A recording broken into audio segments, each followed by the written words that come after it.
রোজা আসা মানেই ঈদের আগমনী বার্তা। সবার ঘরে ঘরেই এক উৎসবমুখর পরিবেশ, ঈদকে আহ্বান জানানোর দারুণ সব আয়োজন। আর ঈদ মানেই তো নতুন নতুন জামা কাপড় কেনা, পরিবারের সবার সাথে একসাথে হওয়া। বাঙালি প্রত্যেকটি পরিবারে ঈদের কেনাকাটা মানে অনেকাংশে প্রায় আড়ং থেকে কেনাকাটা করা। এবারে আড়ংয়ের ঈদের কালেকশনগুলো খুব ভালো এসেছে। নিজের জন্য কিনতে গিয়েছিলাম, তাই আপনাদের সাথেও শেয়ার করলাম। আসসালামু আলাইকুম, কেমন আছেন সবাই? আমি এশা, ওয়েলকাম টু স্টোরি অফ এশা। গতকাল রাতে ইফতারি করার পর হাজবেন্ডকে বললাম, বাচ্চা দুটাকে একটু দেখো, আমি একটু আড়ং থেকে ঘুরে আসি। 7টা রোজা শেষ হয়ে গেল, আড়ং মানেই তো দারুণ সব কালেকশান। আর গত ঈদে দেখেছি 10 থেকে 15 রোজার মধ্যেই আড়ংয়ের মেইন কালেকশনগুলো সব শেষ হয়ে যায়। তাই ভাবলাম আগে থেকেই যাই, যদি কিছু পছন্দ হয়ে যায় কিনে ফেলবো। আসলে বয়স বাড়ার সাথে সাথে ঈদের কেনাকাটা নিয়ে সেরকম একটা এক্সাইটমেন্ট কাজ করে না। তবে ঈদের সময় একটা নতুন জামা না থাকলেও তো আসলে হয় না। সময় বদলে গেছে, এখন জামা কাপড়ের থেকে সংসারের জিনিস কিনতেই বেশি ভালো লাগে। ছোটকাল থেকেই ঈদের এই সময়টা আমি বেশ উপভোগ করি। ঈদ আসলে তো মাত্র একটা দিন, কিন্তু এই যে পুরো রোজার মাসটা একটা উৎসব মুখর পরিবেশ, পুরো মার্কেট জুড়ে মানুষের আনাগোনা, চারিদিকে নিয়ন আলোয় আলোকিত, নতুন সব জামা কাপড়ের কালেকশন আসছে সব আউটলেটেই। তাই এই সময়টা শপিং করতে সত্যিই খুব ভালো লাগে।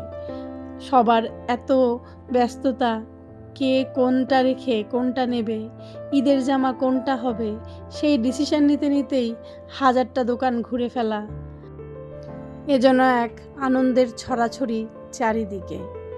আপনাদের সাথে কথা বলতে বলতে আড়ংয়ে চলে এসেছি। আপনারা তো জানেন অনেকেই আড়ংয়ে ঠিকমতো ভিডিও করতে দেয় না, তাই কয়েকটা ড্রেস দেখাতে পারলাম। এই ড্রেসটার দাম ছিল 7000+। আমার বেশ পছন্দ হয়েছিল, কিন্তু সাইজে মেলেনি। এটার দাম ছিল 5+। এবার আড়ংয়ের প্রত্যেকটা ড্রেসই 5-এর উপরে। এই বেগুনি ড্রেসটা ভীষণ পছন্দ হয়েছিল আমার, কিন্তু পরার পর খুব একটা বেশি ভালো লাগেনি। ড্রেসটার দাম ছিল 7+। সবুজ ড্রেসটাও খারাপ না, এটাও 4K+। প্রত্যেকটা ড্রেসই 4-এর উপরে। এই ড্রেসটা ভীষণ সুন্দর, আড়ংয়ে এক্সক্লুসিভ। 11K+, মানে 11,000, আপনার কিনতে কিনতে প্রায় 12,500 টাকার মতো লেগে যাবে। যদিও গত বছর একটা নেওয়া আছে, একবারই পরে রেখে দিয়েছি, তাই এই অপশনটা বাদ দিলাম। এই ড্রেসটাও ভীষণ ভালো লেগেছে, কিন্তু এটা মনে হলো বসন্তের কালেকশন। ওয়ান পিস ছিল কিছু, প্রত্যেকটাই সুন্দর, কিন্তু প্রত্যেকটার দাম 3-এর উপরে। আমার কাছে এখন মনে হয় 3000 টাকা দিয়ে একটা কুর্তি কেনার থেকে 5-6 হাজার টাকা দিয়ে একটা 3 পিস কেনা ভালো।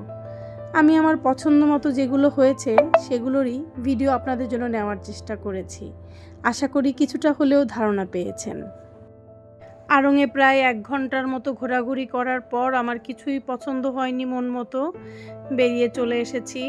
আর একদিন আসবো ইনশাল্লাহ, আবার নতুন কালেকশন আসবে, সেখান থেকে যদি কিছু একটা কিনতে পারি। চলে এসেছি মিস্টার DIY-তে।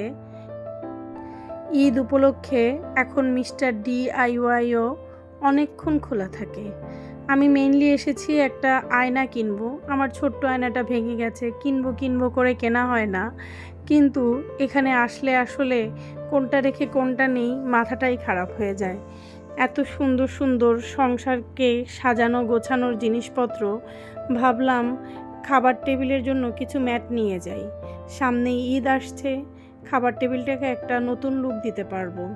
কিন্তু তেমন কোনো কিছু এক্সেপশনাল দেখলাম না, আগে যেগুলো ব্যবহার করেছি সেগুলোই। তবে এগুলোও খারাপ না, র্যান্ডম ইউজের জন্য অথবা একটু ডিফারেন্ট লুক দেওয়ার জন্য খাবার টেবিলের জন্য এই ম্যাটগুলোও কিন্তু খুব সুন্দর। প্রত্যেকটার দাম 150, 160, 155। আপনি আপনার পছন্দ মতো কালার চুজ করে নিতে পারবেন। এখানে মেইনলি দেখলাম সিলভার, মেটাল, গোল্ডেন, এই 3টা কালারই বেশি।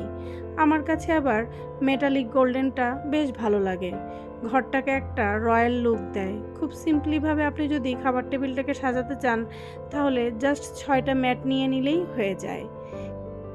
কিছু ফ্রিজের কভার ছিল এখানে, ভালোই লাগছিল, কিন্তু আমার কাছে মনে হয়েছে এটার দামটা একটু বেশি।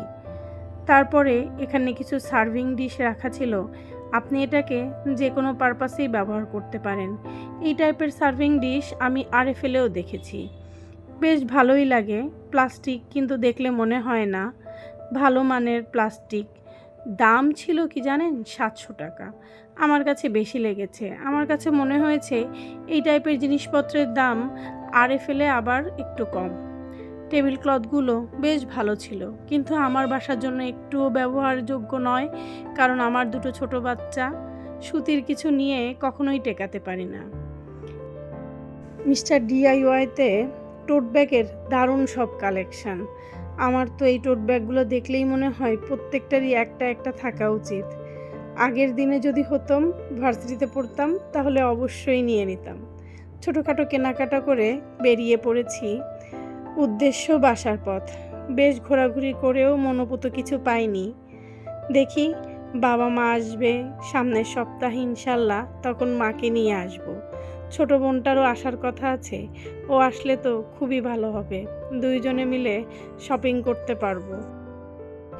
মার্কেটের বাইরেও উৎসব মুখর পরিবেশ, এখানে আতর বিক্রি হচ্ছে, তো এখানে বেলুন। ঈদের আগের এই উৎসব মুখর পরিবেশটাই খুব ভালো লাগে। সামনেই দেখলাম ক্রোকারিজ বিক্রি করছে, সেখানে দাঁড়িয়ে গেলাম কিছুক্ষণের জন্য। যদিও পছন্দ মতো কোনো ক্রোকারিজ পাইনি। আজকাল ভ্যানের উপরে ক্রোকারিজগুলোর এত দাম চায়, যেগুলো আড়ংয়ের থেকেও বেশি।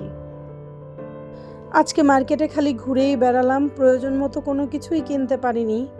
দেখি সামনের সপ্তাহে আবার আসব। আমার একা একা ঘুরতে খুব ভালো লাগে, বাইরের আবহাওয়াটা এত ভালো ছিল। এবার রোজাও কিন্তু খুব কম কষ্ট হচ্ছে, আবহাওয়াটা ঠান্ডা ঠান্ডা, একদমই মনে হয় না যে সারাদিন রোজা রেখেছি। আল্লাহ খুব ভালো দিনে এবার রোজাটা ফেলিয়েছেন। বাসায় চলে এসেছি, এসে ফ্রেশ হয়েই রান্নাঘরে ঢুকে গেছি। রাত তখন প্রায় 9টা। আজকে ইফতারির সময় বেশি করে ছোলা রান্না করেছি, সেটাই এখন বক্সে উঠিয়ে রাখছি।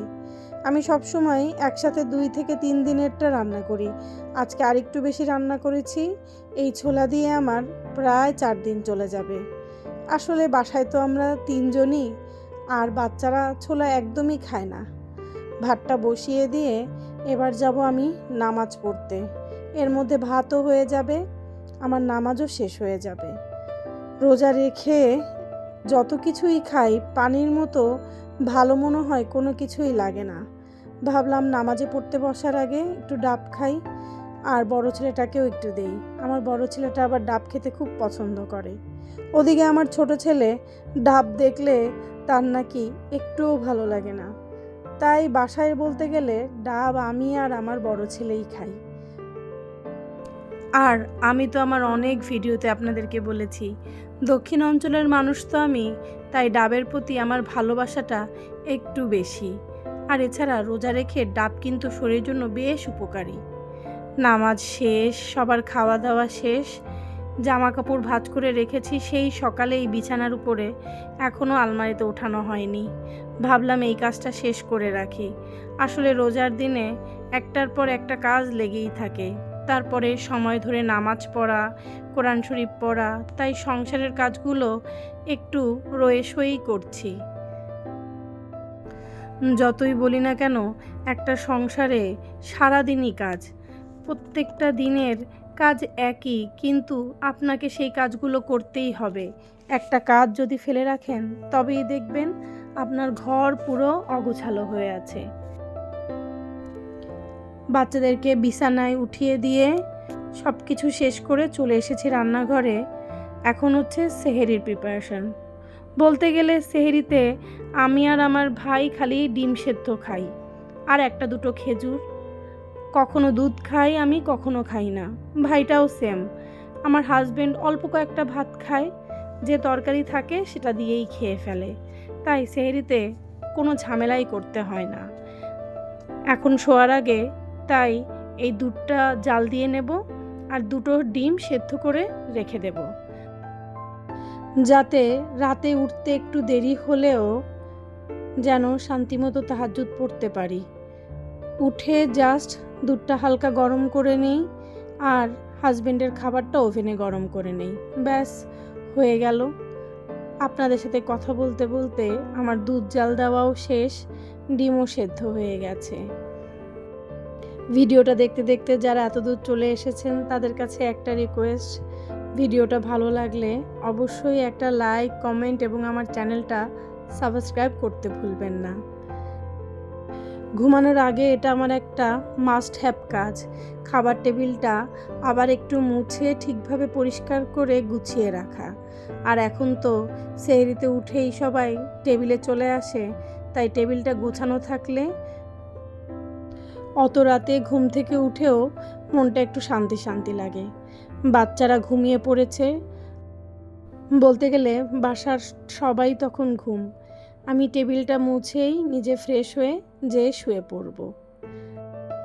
কার কার ঈদের কেনাকাটা কত দূর অবশ্যই কমেন্ট বক্সে জানাবেন। আর কে কে এবার ঈদে আড়ং থেকে জামা কিনে ফেলেছেন তাদেরও কিন্তু কমেন্ট চাই। আমি জানি অনেকের ঈদের কেনাকাটা প্রায় শেষ, তাও আবার আড়ং থেকে। তাই আড়ং থেকে কোন ড্রেসটা কিনেছেন আর আমার দেখানো কোন ড্রেসটা ভালো লেগেছে অবশ্যই কিন্তু কমেন্টে জানিয়ে যাবেন। তাহলে আজকে এখান থেকেই বিদায় নিচ্ছি। ভালো থাকবেন সবাই, সুস্থ থাকবেন, সাবধানে থাকবেন।